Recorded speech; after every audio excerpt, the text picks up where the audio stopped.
तो अगर आप यूट्यूब पर वायरल होना चाहते हैं और आप ज़्यादा से ज़्यादा व्यूज़ लेना चाहते हैं तो आपने ये जो चीज़ मैं आपको बता देता हूँ आपने ये ज़रूर करनी है, ताकि आप आपके जो है वीडियोस पर ज़्यादा से ज़्यादा व्यूज़ आ सकें। चीज़ क्या है कि आपने लीगल क्लिक बेट करनी है, यानी बिल्कुल ज़ाया क्लिक बेट नहीं कि आपकी वीडियोज़ में कुछ और है और थंबनेल पर कुछ और लगा देते हैं। यानी जो लीगल क्लिक बेट है तो आप ये ज़रूर कर सकते हैं। तो आपने करना क्या है, कि जैसे जो है शॉपकीपर वगैरह जो भी है, सब्ज़ी फरोश या जो भी है, वो अपनी चीज़ें बेचता है तो कैसे बड़ा कर बेचता है कि ये चीज़ें इसके सिफतें बनाए करते हैं। तो इस तरीके से आप अपने ऐसे ही अट्रैक्टिव थंबनेल बनाना है ताकि लोग इस पर क्लिक करते जाएँ। तो इस तरीके से जो है आप देख सकते हैं कि इरफान जुनैद जो है वो कितने बड़े यूट्यूबर हैं।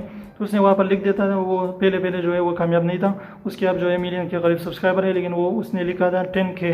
तो जैसे ही वीडियो स्टार्ट होती है तो उसने सीधा कहा कि मैं 10 किलो जो है रनिंग कर चुका हूँ, 10K रनिंग कर चुका हूँ, यानी ये सब्सक्राइबर नहीं है। तो इस तरीके से भी आप अच्छे क्लिक बेट कर सकते हैं और लोग आपकी वीडियो पर क्लिक करेंगे।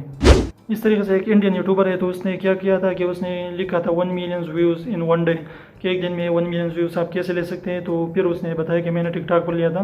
तो इस तरीके से वो क्लिक बेट कर सकते हैं, लेकिन आप लीगल क्लिक बेट करें और जो है बिल्कुल जो वो क्लिक बेट ना करें कि वीडियो में कुछ और है और थंबनेल पर आपने कुछ और लिखा है और कुछ और लगाए हैं, तो फिर उसको जो है कम्युनिटी गाइडलाइन के खिलाफ हो जाती है, तो फिर आपको स्ट्राइक मिल सकती है। तो इस चीज़ से बच सकें और अच्छी वीडियोस बनाते रहे। तो एक पूते ने अपने नानी से कहा कि पहले ज़माने में कोई जो है डिप्रेशन में रहते थे। तो नानी ने कहा कि पहले ज़माने में बहुत ज़्यादा गरीबी थी, हम अपने घरों में रहते थे।